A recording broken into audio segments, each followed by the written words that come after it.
Hello and welcome back to my channel. My name is Kat Moonchild. I am a psychic, I am a medium, and I'm also a Reiki master. So what I wanted to do today was I actually wanted to continue the second part of my tips and tricks video. The first one was about how to pick a psychic that is best suited for you.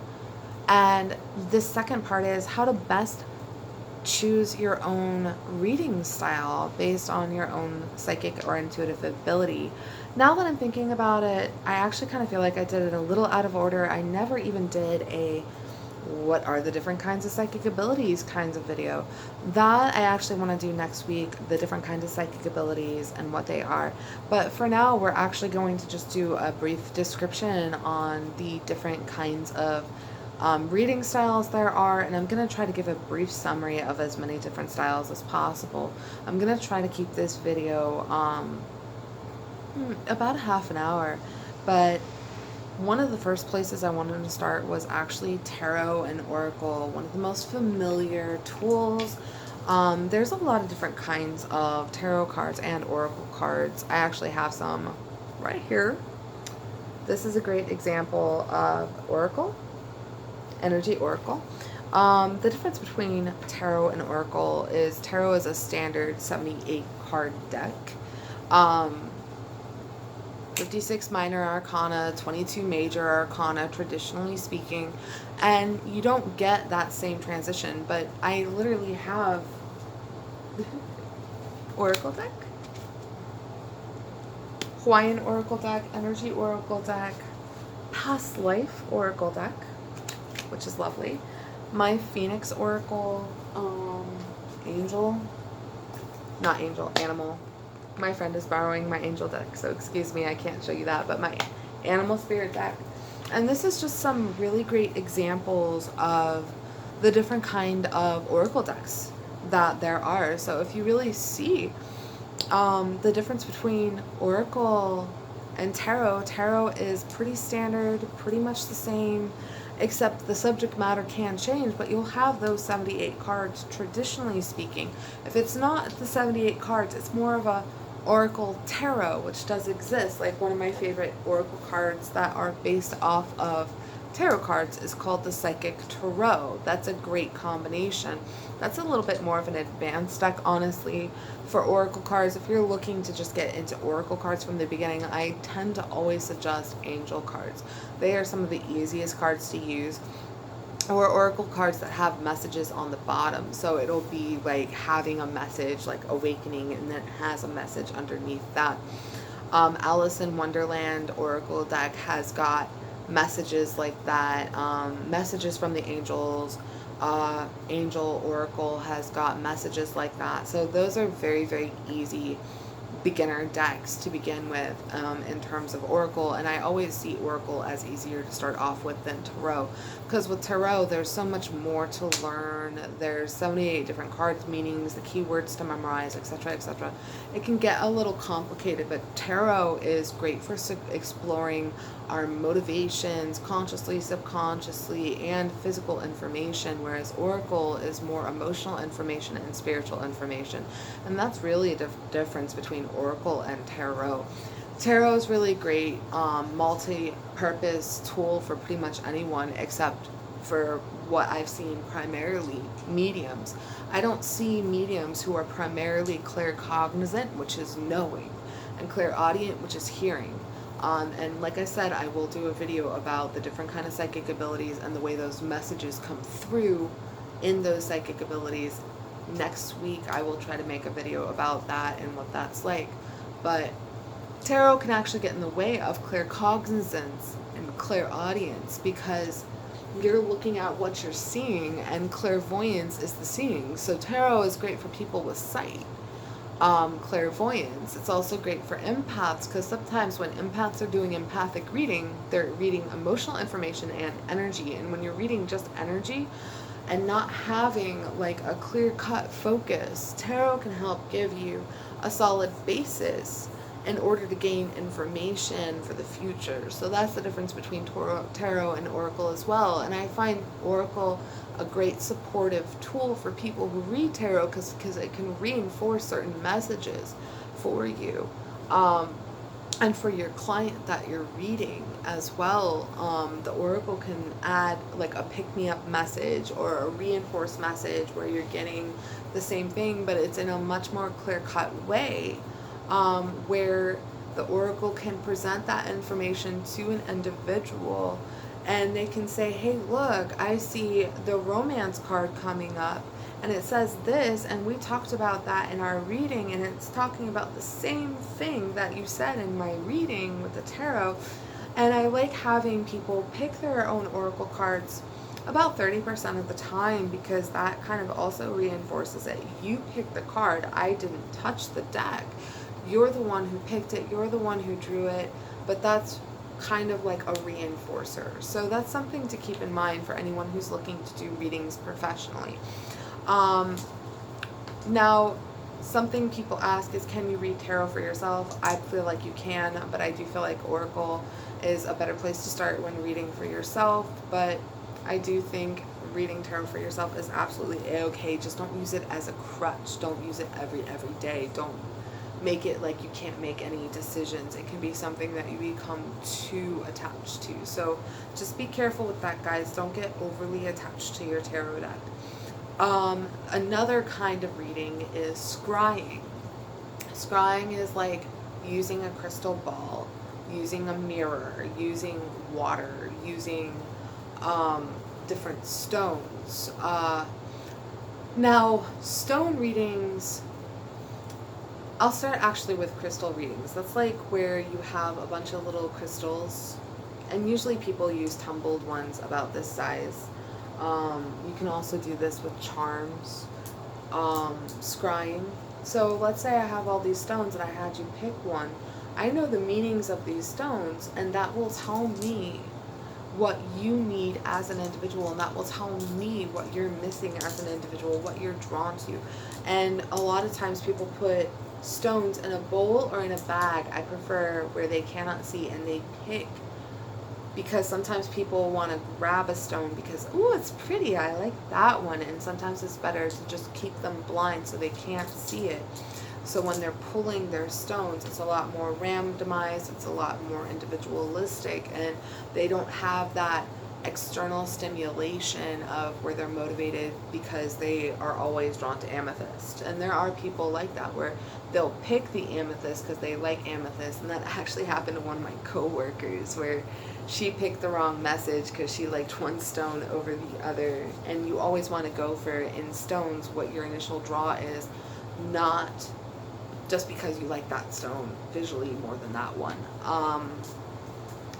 That's what you're doing when you're doing crystal readings. You know the meaning of the stones, you know what they're used for, and those people pick those stones, and that gives you a lot of information. But you can also use that as a gateway to further information energetically, which is what you do in crystal balls. You look inside the crystal ball, you find pictures and images that connect to clairvoyant ability, and scrying's really great more for people who are clairvoyant as well. When you're doing scrying, which I'm not particularly skilled at, or I wouldn't even say skilled, it's not something I've focused on, it's not something that I have tried to do or practiced. I've done it a couple times. Most of the time I feel like I go into the crystal rather than the crystal projecting it at me. It's supposed to act as a mirror or a reflection.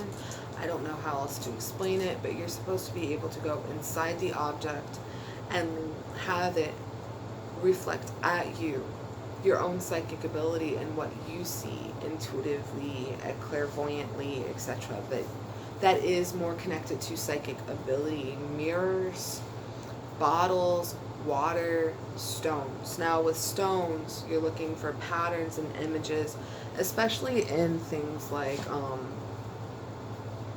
where you have a lot going on, different flashes, what do you see in the images, or crystals that have a lot of inclusions, a lot going on. As you can see, there's a lot going on in there. I hope you can.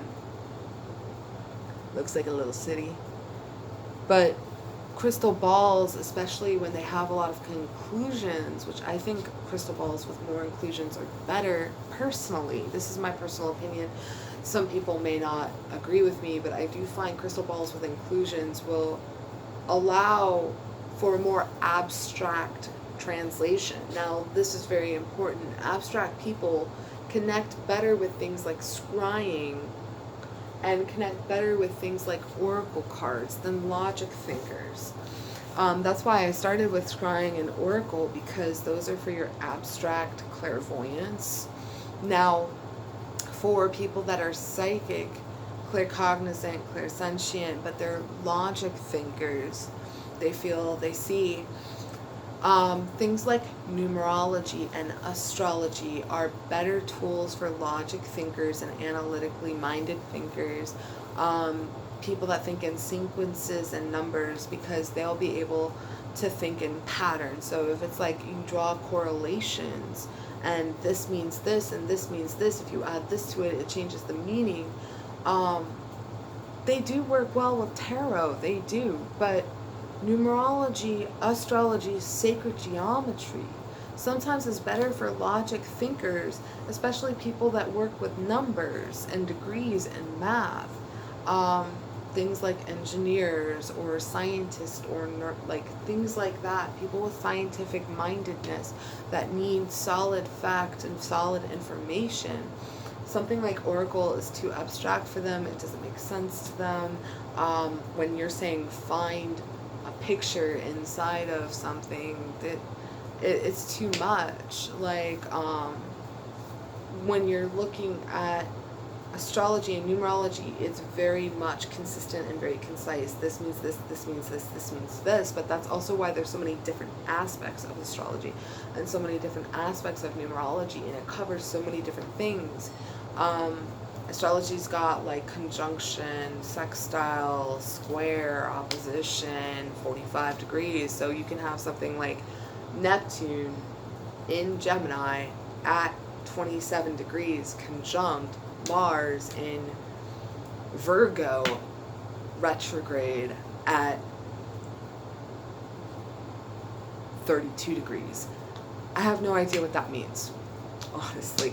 I'm very limited in what I've learned in astrology. I am familiar with astrology. I am not an astrologist. So when I talk about astrology, I'm sharing things I know in general about astrology. I'm not an astrologist. All due respect to astrologists, because that is a very, very, very, very in-depth skill to learn. And a lot of people don't think of astrologists as psychic, and that is not true.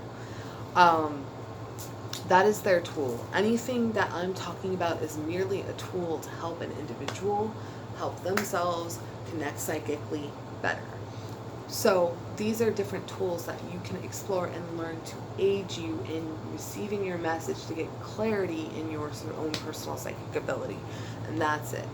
Now, most tools, again, are better for people who are working in the psychic realm, not the mediumship realm that I have seen. Psychic mediums who do both future and spirit contact work better having a tool.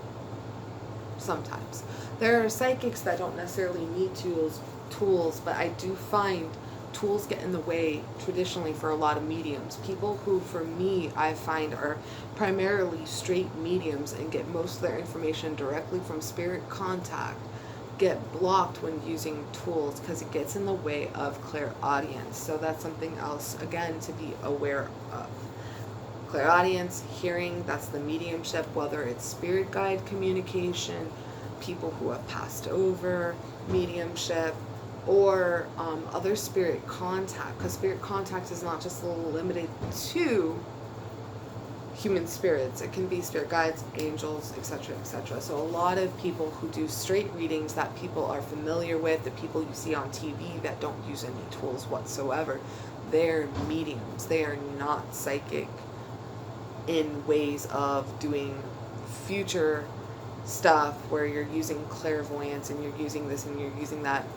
Straight mediums, straight readers tend to only listen and hear, and you want as minimal interference from the outside world when you're focusing in psychically that way, because it's too much stimulation and you lose connection like a bad radio signal. Whereas tools work as an antenna for psychic ability, clairvoyance, seeing, claircognizance, knowing, clairsentience, feeling. Clairaudience, hearing, works better sometimes without a tool. It doesn't mean you cannot use tools, and a lot of mediums tend to use oracle cards as a support as opposed to tarot in their readings if they do it, because oracle cards, again, are more abstract and it helps them out a lot better. Now, moving on, something else that is also an abstract type of reading style is something called tea leaf reading and coffee ground reading. I also started going into playing cards in my head. This happened the last time I recorded this video and I accidentally lost it in my last video. Playing cards always got into my head. But we're going to start off with tea leaf reading, and we're starting off with coffee ground reading. They're pretty much the same thing. Coffee ground reading, tea leaf reading, it's all about, again, the images you see or the images you pull from what you see. So what happens is you get a cup. I don't have a cup near me that's appropriate, but you tend to have a teacup with a, do I have one? Like a lip to it, you know, like the old style, like grandma's teacups, antique teacups, you know what I'm talking about. They have that little lip to them, and that allows, the further down is timeline. So I forget which way is which. Towards the top is either, I believe that's closer to the present, and further down is past. So it becomes a timeline. When you have the tea leaves closer to the bottom, maybe that's the start and the lip is the finish. Again, I'm not really brushed up on my tea leaf reading. I'm just giving you the general gist. If you're interested in tea leaf reading, this is how it works. The way it travels up the side is your timeline in either direction, is what it means. And then you get images of like a dog or an arrow or an owl or these different kind of symbols that all mean different things. And that, those images oftentimes are correlated with archetypal imagery, collective imagery, and so a dog can mean a warning, or a dog can mean loyalty or family, and the arrow can mean needing to shoot ahead. Those kind of abstract concepts. So again, with tea leaf reading, you have abstract concepts. That's why tea leaf reading, coffee grind reading, being so very similar, are a form of scrying or a type of scrying, because it has to do with those abstract images that you're pulling from what you're seeing. And with coffee grounds and with tea leaf readings, you have to kind of turn it around and move it. The same thing with a crystal ball. Sometimes you have to move it around. You don't just sit there and it like comes to you like in the TV where you just see like a movie playing in the crystal ball. Sometimes you have to actually move it around to see what you're looking for. And it's the same thing with tea leaf reading. Sometimes you have to look at it from different angles. It changes the messages. And I see a lot of times, not just do they fall in line with archetypal imagery, I see a lot of times it also falls in line with dream interpretation, which is also archetypal imagery. I will make a whole other video on archetypal imagery and what that means at a later time. But it's kind of like we can all think of the color red as being passion. This is a very general explanation of archetypal imagery. The red rose means passionate love. You know, that's what we think of when we think of the red rose. Carnations can mean death. We think of a child, we think of innocence and purity. We think of a wedding ring, we think of union and marriage. Those are archetypal imagery. We think of a wedding ring, it's eternity. We think of a bluebird, we think of happiness. It's an image that evokes a certain idea, almost like a word. It has a definition, but those definitions can be many. It can be changing in interpretation, the same way tarot is changing interpretation, whereas again, sacred geometry, human design. I forgot to bring up human design, which is a brand new form of doing readings. Human design really actually kind of also connects with astrology, guys. So that's something that you want to think of.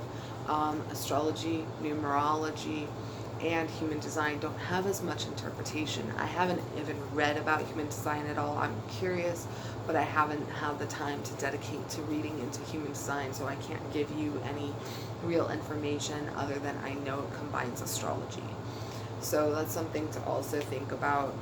So we had, tea leaf reading, and we had oracle cards and tarot.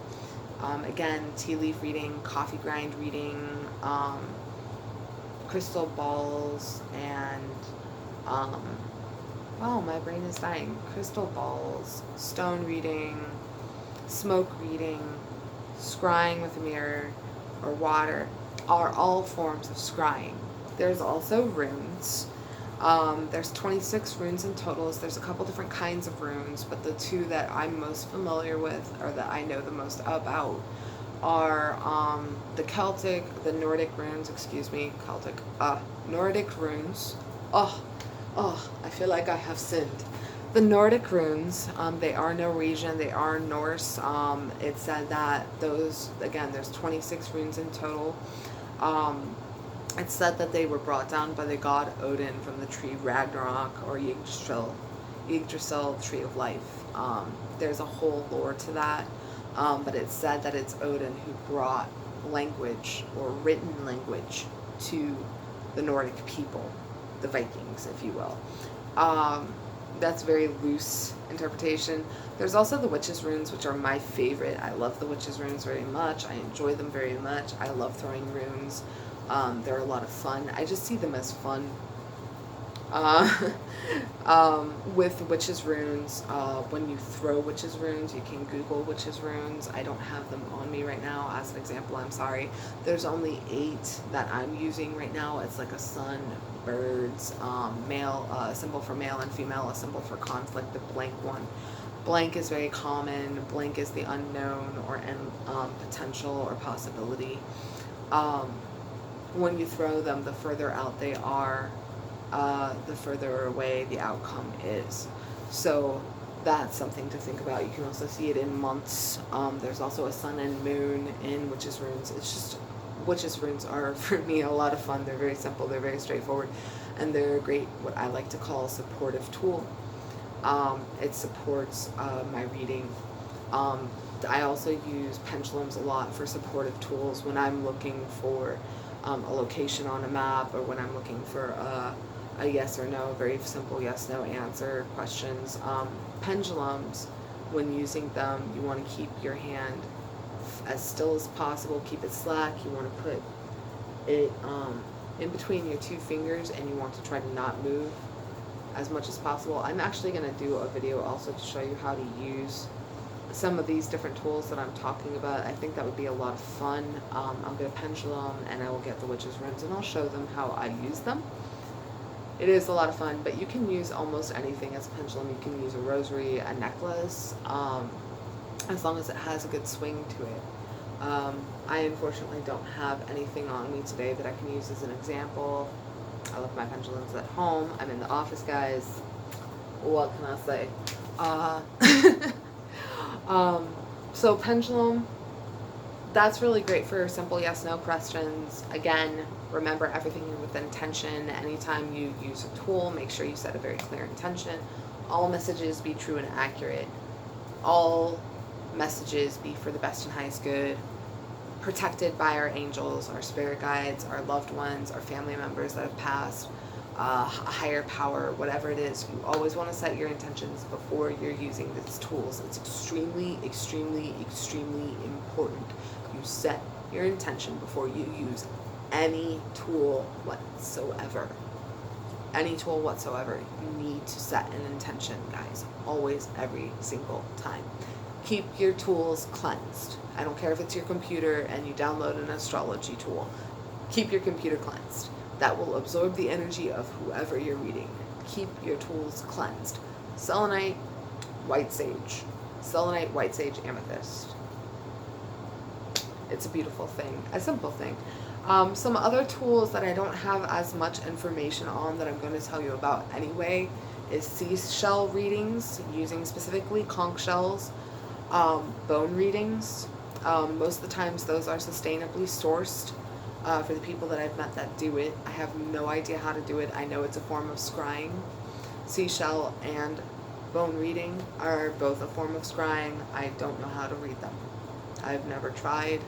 I'm mildly interested, but not interested enough to actually pursue it. I already have so many things I'm doing on my plate, and trust me, crystal healing, being something I'm very focused on, is enough to consume my time without actually having to do it. There's angel readings, fairy readings. You can use angel cards for angel readings, strictly angel readings.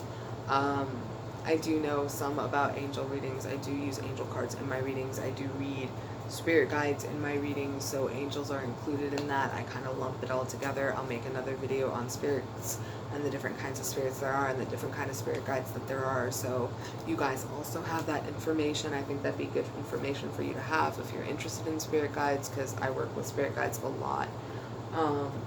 Another kind of reading that I'm also not familiar with, there's forms of Chinese readings, Chinese divination, I Ching. It's ICHING. I will put the spelling right here so you guys have that at your disposal and for your awareness. You throw coins. There's cloud reading. Guys, there's so many cloud reading. Again, smoke reading. I don't know how to read smoke. We did cover that. You can read actually leaves and sticks. I Ching also includes sticks as well. There's another type of Chinese reading that I thought was super cool, super interesting. I will write it here when I find the name. It's Fu something, but I had it done one time. It was intensely interesting, very accurate reading. It uses playing cards in houses, and the thing with playing cards, when it got brought up earlier to my awareness, playing cards can be read many different ways. Like I just said, this Chinese type style reading where you use the playing cards in houses as though it's almost like astrology houses. That's very different than using the tarot cards as, or the playing cards as the minor arcana, which you can connect the minor arcana to playing cards. Ace of spades, for example, is ace of swords, so spades is swords, clubs is wands, diamonds is pentacles, and hearts are cups. So when you know your minor arcana very well, you can actually read playing cards. It's pretty much the same thing. There's charm reading. I've been seeing these charm readings going on, and it's super cool. Again, abstract archetypal imagery in charm readings. I think that's a beautiful idea. I'm actually kind of interested. I think that's fun, different, unique. I think it's really great. Things like, again, a bicycle or a boat, and archetypal imagery representing movement forward. We've talked about this in our tarot videos. If you guys are keeping up with those lessons, archetypal imagery in your charms, in your scrying, archetypal imagery, symbolism plays such a huge factor in readings, period. So it's really good to keep brushed up on your symbolism. It's really good to keep brushed up on that. Messages from the archetypes. I forget the book author. I put it in another video. I'm not affiliated with the book. I'm not sponsored by the book. I get no proceeds whatsoever for mentioning this book. You guys need to read this book. This book is fantastic. I'll put the name of it down below, but symbolism, archetypal imagery is so huge in readings, it's unreal. So keep that in mind. Another thing that people also read with is dominoes. I've never seen a domino reading done, ever, so I just know people do it. Those are just some of the different kinds of reading styles that are out there, guys. There's a ton of different kinds of reading styles. That's just some of the major ones that I have seen, that I am aware of. It's something that you guys can know about. And that way, if you want to explore a little bit in the different kinds of reading styles, I know I mentioned sacred geometry, but you can use sacred geometry primarily in healing, but you can also use it in readings as well. but it does have to do a lot with numerical sequence. Something to keep in mind. If you don't like math, probably not for you. It's all in the word geometry. All right, guys. I have one last thing. Symbols. You can actually make your own flashcards with symbols on them. If you know what different symbols mean, ask them to pick certain symbols, and those symbols resonating with the individual that they're choosing can actually be a reading too. You can get creative with it. You don't have to stick to just one thing. Get creative with your reading styles. Have fun with it. Explore. Let this be a fun process when you're learning your style and when you're learning these different things, because learning doesn't have to be a grueling experience. Learning to do readings doesn't have to be a super difficult, awkward experience. For a lot of people, it's awkward and uncomfortable, and the best thing for us to do is when we're feeling natural at it. Take your time, especially if you're studying tarot. Read the descriptions day to day to day, little by little by little. It takes a lot of effort.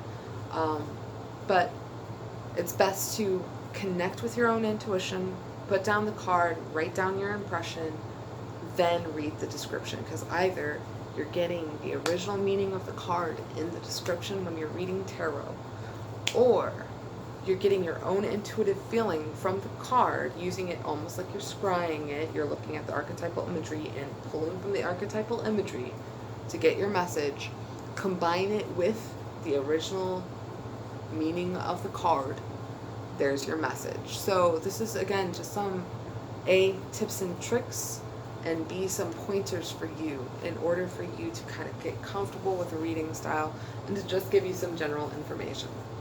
Thank you so much, guys. Don't forget to hit like and subscribe, hit the bell notification for future videos, and you can also find me at Moonchild Dreams for additional content. I'll catch you all on the flip side.